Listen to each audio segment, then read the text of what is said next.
வணக்கம் அன்பான நேயர்களே, ஞானப்பிரகாசம் டாக்கிற்கு மீண்டும் உங்களை வரவேற்பதில் மகிழ்ச்சி. நான் உங்கள் தொகுப்பாளர் ஞானப்பிரகாசம். நான் உங்கள் தொகுப்பாளர் குழலினி.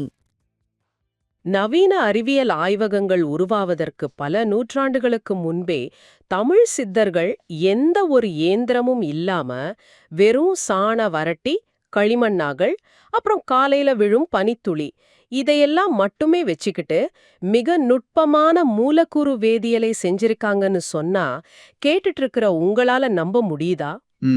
ஆமா, கேக்குறதுக்கே ரொம்ப ஆச்சரியமா தான் இருக்கும். கண்டிப்பா. அதுவும் பாதரசம் மாதிரி கொடிய நச்சுக்களை மூலக்கூறு அளவுல பிரிச்சு அத மருந்தா மாத்திருக்காங்க. கொஞ்சம் கற்பனை செஞ்சு பாருங்க.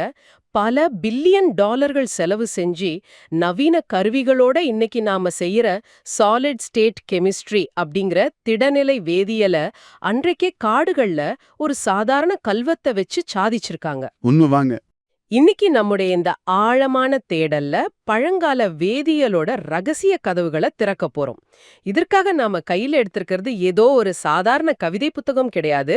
சித்தர் போகர் அருளிய போகர் 7000 அப்படிங்கிற மிக நுட்பமான ஒரு வேதியியல் குறிப்பேடு. கண்டிப்பா.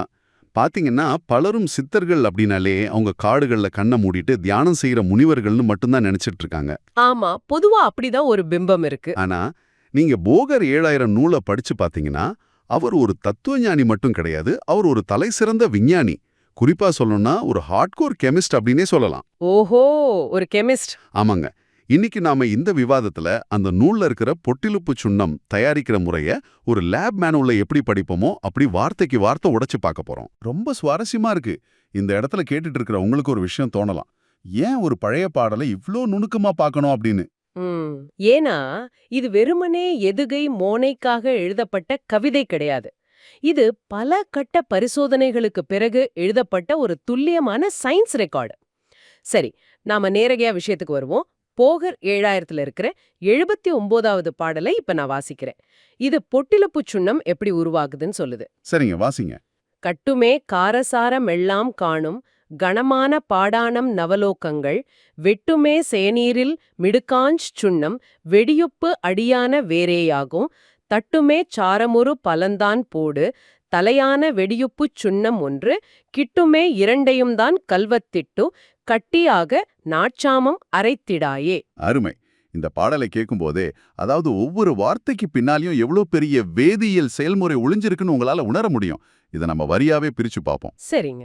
முதல் வரியை கவனிங்க. கட்டுமே காரசாரம் எல்லாம் காணும் கனமான பாடானம் நவலோகங்கள். ஒரு நிமிஷம், இந்த வார்த்தைகளுக்கான அர்த்தத்தை முதல்ல நம்ம தெளிவுபடுத்திடுவோம். கட்டுமே அப்படின்னா அதோட வேர்ச்சொல் கட்டுதல், அதாவது பிணைப்பது. இப்போதைய நவீன தமிழ்ல சொல்லணும்னா ஒன்றிணைக்கிறது. சரியா? ஆமா, அதேதான். எதை ஒன்றிணைக்குது? காரசாரம், அதாவது அமிலங்கள் மற்றும் உப்புக்கள். அப்புறம் கனமான பாடானம், இது ரொம்ப முக்கியமான வார்த்தை.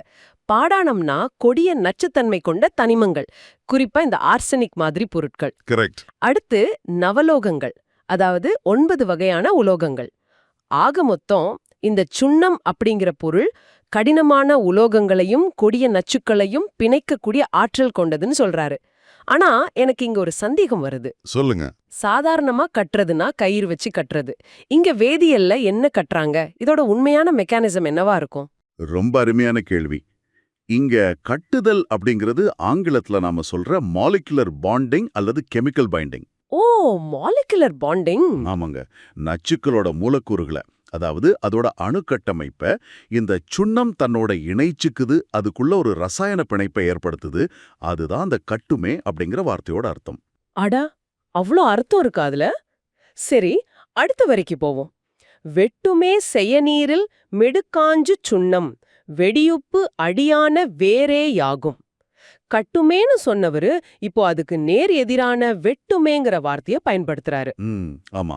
வெட்டுதல்னா பிரிப்பது அல்லது துண்டிப்பது. செயநீருங்கிறது ஒரு ஸ்பெஷலான திரவம். அதுல இது மூலக்கூறுகளை பிரிக்கும்னு சொல்றாரு. ஆனா இவ்வளவு சக்தி வாய்ந்த விஷயத்துக்கு அடிப்படை மூலப்பொருள் என்னன்னு பார்த்தா வெடியுப்புன்னு சொல்றாரு. வெடியுப்பு, அதாவது சால்ட் பீட்டர் அல்லது பொட்டாசியம் நைட்ரேட். அப்போ இந்த பொட்டாசியம் நைட்ரேட் தான் எல்லாத்துக்கும் ஆணிவேர், சரியா? ஆமா. இந்த இடத்துல தான் போகரோட புத்திசாலித்தனம் வெளியில வருது. ஒரு பொருளை புதுசா பிணைக்கணும்னா முதல்ல அதோட பழைய கட்டமைப்பை உடைக்கணும் இல்லையா? அதத்தான் வெட்டுமேன்னு சொல்றாரு. புரிஞ்சுது. இந்த வெடியொப்பு சேனீர் அப்படிங்கிற ஒரு பிரத்யேக திரவத்துல கலக்கும்போது அது ஒரு கேட்டலிஸ்ட் மாதிரி செயல்பட்டு மற்ற பொருட்களோட எலக்ட்ரான் பிணைப்புகளை வெட்டி எடுக்குது. சரி, இந்த சேனீர் திரவம் எப்படி உருவாகுதுன்னு நாம அப்புறம் பாப்போம். அடுத்த வரியில இதோட அளவீடுகளை கொடுக்கறாரு. தட்டுமே சாரம் ஒரு பழந்தான் போடு, தலையான வெடியுப்பு சுண்ணம் 1. இதுல சாரம் அப்படிங்கிறது நவச்சாரம், அதாவது அமோனியம் குளோரைடு. ஒரு பழம் அப்படிங்கிறது பழங்கால எடை அளவு. பாத்தீங்கன்னா தோராயமா 35 கிராம் வரும். ஆக அந்த வெடியுப்பு சுண்ணத்தோட சரியா 35 கிராம் நவச்சாரத்தை சேர்க்க சொல்றாரு. இவ்வளவு துல்லியமான அளவீடு.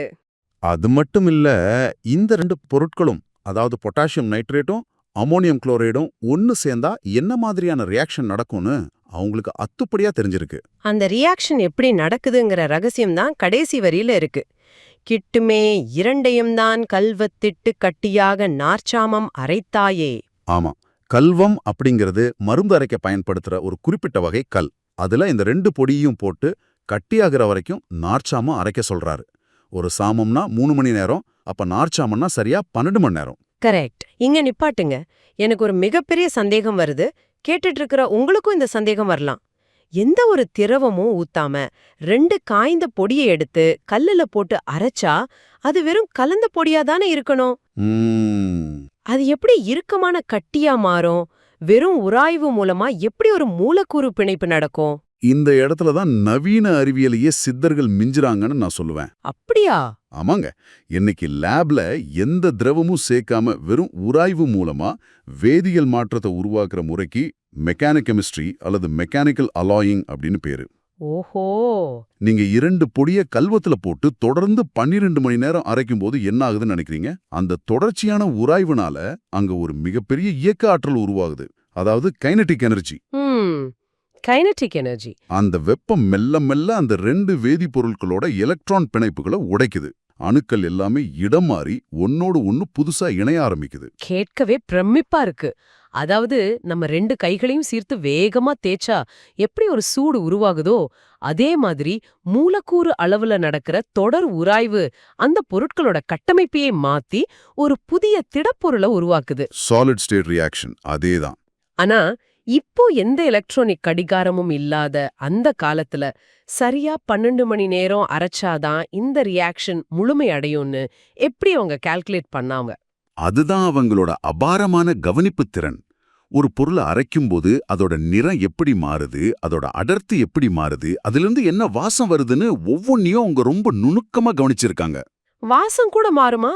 ஆமா, வேதியியல் மாற்றத்துல வாசமும் மாறும். அந்த அனுபவ அறிவோட உச்சம்தான் இந்த 12 மணி நேர அளவீடு. ஓகே. இப்போ 79வது பாடல் மூலமா நமக்கு ஒரு இறுக்கமான வேதியியல் கட்டி கிடைச்சிருச்சு. ஆனா சித்த மருத்துவத்திலயோ இல்ல ரசவாதத்திலயோ வெறும் திடப்பொருளை வச்சுக்கிட்டு ஒன்னும் பண்ண முடியாது. அத திரவமா மாத்தி மருந்தா மாத்தணும் இல்லையா? கண்டிப்பா. அது எப்படி நடக்குதுன்னு அடுத்த பாடல்ல சொல்றாரு. பாடல் 80.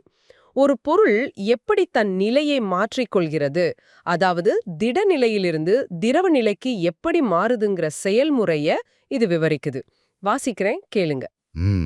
அரைத்திட்டே யகலிலிட்டு புடத்தை போட்டங் காரவிட்டெடுத்ததையே பனியில் வைப்பாய், நிறைத்திட்டு பலபலன செயல்நீராகும் நிச்சான நீர் தன்னில் வீரம் பூரம், கரைத்திட்டு லிங்கமொடு 3 தானும் காரணமான் செயநீரில் தானாக அரைத்து விரைத்திட்டு நாள் 3 மான பின்பு மேன்மையாங் காரமோடு சமனாய்ச் சேரே.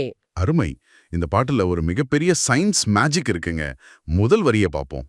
அரைத்திட்டே எகளிலிட்டு புடத்தை போட்டங் காரவிட்டெடுத்ததையே பனியில் வைப்பாய். இதோட அர்த்தம் ரொம்ப நேரடியானது. கல்வத்துல 12 மணி நேரம் அரைச்சு எடுத்த அந்த கட்டிய ஒரு அகல், அதாவது மண் அகல்ல வைக்கணும். அப்புறம் புடம் போடணும். புடம் போடுறதுன்னா சாண வரட்டிகளை அடுக்கி வச்சு அதுக்கு நடுவுல இந்த அகலை வச்சு அதிக வெப்பத்துல சுட்டெடுக்கிறது. இது நவீன அறிவியல்ல கால்சினேஷன்னு சொல்லுவாங்க. சுட்டெடுத்ததுக்கு அப்புறம் அதை வெளியெடுத்து ஆறவிடணும். இது வரைக்கும் லாஜிக் இடிப்படல. ஆமா. ஆனா அடுத்த வார்த்தைய கவனிங்க. பனியில் வைப்பாய். அதாவது அந்த சுண்ணத்தை அப்படியே திறந்த வெளியில இரவு நேர பனியில் வைக்க சொல்றாரு. நீங்க சொல்லுங்க, ஒரு பொருளை திரவமா மாத்தணும்னா நேரடியாக கொஞ்சம் தண்ணிய ஊத்தி கலக்கலாமே. கரெக்ட். ஏன் சுட்டெடுத்த ஒரு வேதிப்பொருளை பனில வைக்கணும்? இதுக்குள்ள என்ன அறிவியல் மெக்கானிசம் இருக்கு? ரொம்ப முக்கியமான கேள்வி இது. நேரடியா தண்ணிய ஊத்துறதுக்கும் பனில வைக்கிறதுக்கும் வானளவு வித்தியாசம் இருக்கு. முதல்ல பனி அப்படிங்கிறது என்னன்னு புரிஞ்சுக்கணும். பனினா டியூ டிராப்ஸ். ஆமா. வளிமண்டலத்துல இருக்கிற ஈரப்பதம் இரவு நேர குளிர்ச்சியால சுருங்கி எந்த அசுத்தமும் இல்லாத தூய நீராக மாறுறது தான் பனி. வேதியியல் மொழியில சொல்லணும்னா இது இயற்கையான டிஸ்டில்ட் வாட்டர். ஓ, நேச்சுரல் டிஸ்டில்டு வாட்டர். ஆமாங்க. சரி, ஏன் நேரடியா தண்ணி ஊத்தக்கூடாது? நீங்க அதிக வெப்பத்துல புடம் போட்ட அந்த சுண்ணம் இப்போ ஒரு பயங்கரமான வறண்ட நிலையில இருக்கும். இத சயின்ஸ்ல ஹைக்ரோஸ்கோபிக் தன்மைன்னு சொல்லுவாங்க. அதாவது ஒரு காஞ்ச ஸ்பாஞ்ச் எப்படி தன்னை சுத்தி இருக்கிற தண்ணிய வேகமா உறிஞ்சுக்குமோ அந்த மாதிரி தன்மையா? அதேதான், சரியா சொன்னீங்க. இந்த நிலையில இருக்கிற பொருள் மேல நீங்க நேரடியா ஒரு வாளி தண்ணியை ஊத்துனா என்ன ஆகும்? அது ரொம்ப வன்முறையா ரியாக்ட் பண்ணும். மிகப்பெரிய அளவுல வெப்பத்தை வெளியேற்றும். ஓஹோ. இத எக்ஸோதெர்மிக் ரியாக்ஷன் அப்படின்னு சொல்லுவாங்க. இதனால அந்த பொருளோட தன்மையே வீணாயிடும். சில சமயம் வெடிக்க கூட வாய்ப்பு இருக்கு. இதை தவிர்க்கிறதுக்கு தான் அது இரவு நேர பனியில திறந்த வெளியில வைக்கிறாங்க. எனக்கு இப்போ புரியுது. ஒரு வாளி தண்ணி அப்படியே கொட்டுறதுக்கும் ஒரு நோயாளிக்கு நரம்பு மூலமா சொட்டு சொட்டா ஐவி ட்ரிப்ஸ் ஏத்துறதுக்கும் உள்ள வித்தியாசம் மாதிரி இல்லையா? ரொம்ப சரியான ஒப்பீடுங்க. அந்த சுண்ணம் காத்துல இருக்கிற ஈரப்பதத்தை ஒவ்வொரு மூலக்கூறாக ரொம்ப மெதுவா தனக்கு தேவையான அளவுக்கு மட்டும் ஈர்த்து கொஞ்சம் கொஞ்சமா கரையும். வாவ். இந்த மாதிரி காத்துல இருக்கிற ஈரப்பதத்தை உறிஞ்சி ஒரு திடப்பொருள் திரவமாக மாறுற நிகழ்வுக்கு அறிவியல்ல டெலிக்வேசன்ஸ் அப்படின்னு பேரு. இது ஒரு மிக நுட்பமான, முழுமையாக கட்டுப்படுத்தப்பட்ட ஒரு வேதியியல் வினை, அதாவது கண்ட்ரோல்டு ரியாக்ஷன். ஆச்சரியமா இருக்கு. எந்த லேப் உபகரணமும் இல்லாம இயற்கையை மட்டுமே வச்சுக்கிட்டு எவ்வளவு பெரிய கண்ட்ரோல்டு ரியாக்ஷனை பண்ணிருக்காங்க பாருங்க. கேட்கும் போதே புல்லரிக்குது. இதத்தான் அடுத்த வரியில நிறைத்தட்டு பலபலன சேநீராகும் அப்படின்னு போகர் சொல்றாரு. பனியில வச்சதும் அந்த சுண்ணம் காத்துல இருக்கிற தண்ணிய உறிஞ்சி பளபளப்பான ஒரு வீரியமிக்க திரவமா மாறிடுது. ஆமா. இந்த திரவம் தான் செயநீர், ஒரு கெமிக்கல் கேட்டலிஸ்ட். இப்ப இந்த திரவத்தை வச்சு அவர் என்ன செய்யறாருன்னு பார்த்தா அங்கதான் அதிர்ச்சியா இருக்கு.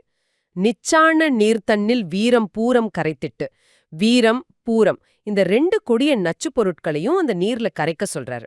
ஆமாம், கேட்டுட்டு இருக்கிறவங்களுக்கு இந்த வீரம் பூரம்னா என்னன்னு தோணலாம். வீரம் அப்படிங்கிறது மெர்க்குரி 2 குளோரைடு, கொரோசிவ் சப்ளிமேட்னு சொல்லுவாங்க. ஓகே. பூரம் அப்படிங்கிறது மெர்க்குரி 1 குளோரைடு, அதாவது கேலமல். இது ரெண்டுமே பாதரசத்தோட கூட்டு பொருட்கள். மனித உடலுக்கு மிக மிக ஆபத்தான நச்சுக்கள். ஆமா, பாதரசம்னாலே ரொம்ப ஆபத்து தானே. கண்டிப்பா. நவீன லேப்ல இதை கையாளும் போது கூட பல பாதுகாப்பு கவசங்கள் அணிந்துதான் கையாளுவாங்க. இத அந்த புதுசா உருவான செயநீர்ல கரைக்கிறாரு. அதோட அவர் நிக்கல. அடுத்த வரிய பாருங்க. லிங்கமோடு 3 தானும் காரணமாய் சேநீரில் தானாக அரைத்து. லிங்கம் அப்படிங்கிறது சின்ன பார் அல்லது ரெட் மெர்க்குரி சல்ஃபைடு. இதுவும் ஒரு கொடிய நச்சுதான். ஆமா. ஆஹா. வீரம் பூரம் லிங்கம் இந்த 3 நச்சுக்களையும் அந்த செய்நீர்ல போட்டு மீண்டும் அரைக்க சொல்றாரு. ஏன் இவ்ளோ விஷத்தை ஒன்னா சேர்க்கணும்? அதுதான் சித்த மருத்துவத்தோட உச்சகட்ட ரகசியம். அதாவது நச்சு முறிவு அல்லது டீடாக்சிஃபிகேஷன். டீடாக்சிஃபிகேஷனா? ஆமாங்க. விஷத்தை முறிக்கிறதுக்கு இன்னொரு விஷத்தை சரியான விகிதத்துல சரியான வேதியியல் பிணைப்போட மாத்தும்போது அது மனித குலத்தை காக்கும் அமிர்தமா மாறும். ஆனா இந்த அரைச்ச கலவைய உடனே அவங்க பயன்படுத்தல. கடைசி வரியில ஒரு முக்கியமான குறிப்பு கொடுக்கறாரு. விரைத்திட்டு நாள் 3 மான பின்பு மேன்மையாங் காரமோட சமனாய்ச் சேரே. இவ்வாறு அரைச்ச கலவைய ஒரு 3 நாட்கள் அப்படியே மூடி வைக்கணும்னு சொல்றாரு. 3 நாள் கழிச்சு அதோட சம அளவுல சிறந்த காரம், அதாவது ஆல்கலி பொருட்களை சேர்க்க சொல்றாரு. எதுக்காக இந்த 3 நாள் காத்திருப்பு? காரம் ஏன் சேர்க்கணும்? இப்போ நீங்க 3 கொடிய நச்சுக்களை ஒன்னா சேர்த்து அரைச்சிருக்கீங்க. அதோட மூலக்கூறுகள் ஒன்னோட ஒன்னு இணைந்து ஒரு புதிய கூட்டு பொருளா மாற கொஞ்சம் டைம் எடுக்கும். இத கெமிக்கல் ஸ்டெபிலிட்டி அல்லது நிலைத்தன்மை அடைதல் அப்படின்னு சொல்லுவாங்க. ஓஹோ, அந்த ஸ்டெபிலிட்டிக்கு தான் 3 நாளா? ஆமா, அது முழுமையா ஒரு சமநிலைக்கு வர்றதுக்கு தான் அந்த 3 நாள் அவகாசம். அதுக்கப்புறம் அந்த பொருள் பயங்கரமான அமிலத்தன்மையோட இருக்கும், அசிடிக்கா இருக்கும். அதை மனித உடலுக்கு ஏத்த மாதிரி நியூட்ரலைஸ் பண்றதுக்கு தான் அதுக்கு சமமான அளவுல காரப்பொருள் சேர்க்கறாங்க. காரம் சேர்க்கும்போது நியூட்ரலைஸ் ஆயிடும். கரெக்ட். காரம் சேர்க்கும்போது அந்த நச்சுக்களோட கொடூரத்தன்மை சமன்படுத்தப்பட்டு அது ஒரு அரிய மருந்தா மாறுது. இந்த மொத்த ப்ராசஸையும் நினைச்சு பார்த்தா உண்மையிலே தலை சுத்துதுங்க. ஒரு நிமிஷம், இதை நான் அப்படியே சுருக்கமா சொல்றேன். சொல்லுங்க. முதல்ல பொட்டாசியம் நைட்ரேட்டையும் நவச்சாரத்தையும் எடுத்து 12 மணி நேரம் கல்வத்துல அரைச்சு மெக்கானோ கெமிஸ்ட்ரி மூலமா ஒரு புது திடப்பொருளை உருவாக்குறாங்க. அப்புறம் அத புடம் போட்டு சுட்டு பனியில வச்சு காத்துல இருக்கிற ஈரப்பதத்தை உறிஞ்ச வச்சு ஒரு சேநீரா மாத்துறாங்க. டெர்லிக்விசன்ஸ். ஆமா. அப்புறம் அந்த திரவத்துல வீரம், பூரம், லிங்கம்னு 3 கொடிய பாதரச நச்சுக்களை கரைக்கிறாங்க.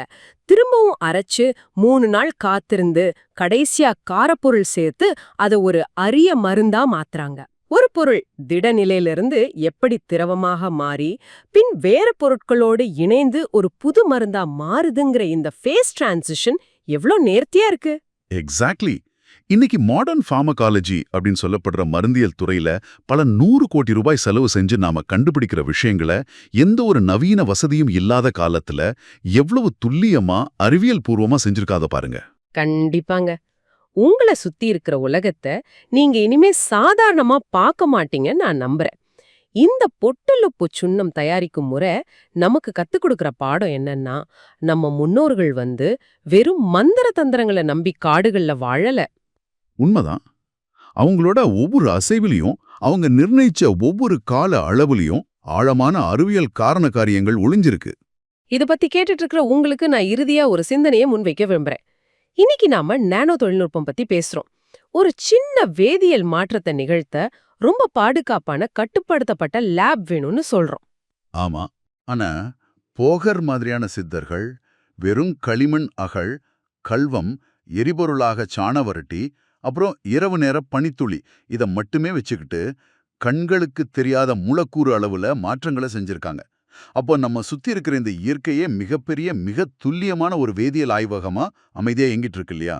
ஆமாங்க, உண்மைதான். அந்த இயற்கைய நாம இன்னமும் முழுசா புரிஞ்சுக்கிட்டோமா, இல்ல அவங்க செஞ்சதை நம்ம திரும்ப கண்டுபிடிக்கவே இவ்ளோ காலம் ஆகுதா? இத கொஞ்சம் யோசிச்சு பாருங்க. ரொம்பவே சிந்திக்க தூண்டும் ஒரு அருமையான கேள்வி. அந்த பிரம்மாண்டமான இயற்கையோட ஆய்வகத்தை பற்றியும் நம் சித்தர்களின் அறிவியல் பார்வை பற்றியும் ஒரு புதிய ஆச்சரியத்தோட இந்த விவாதத்தை நாம நிறைவு செய்வோம். அறிவியலும் ஆச்சரியமும் நிறைந்த இன்னொரு பயணத்தில் உங்களை சந்திக்கும் வரை தொடர்ந்து சிந்தியுங்கள், தேடுங்கள்.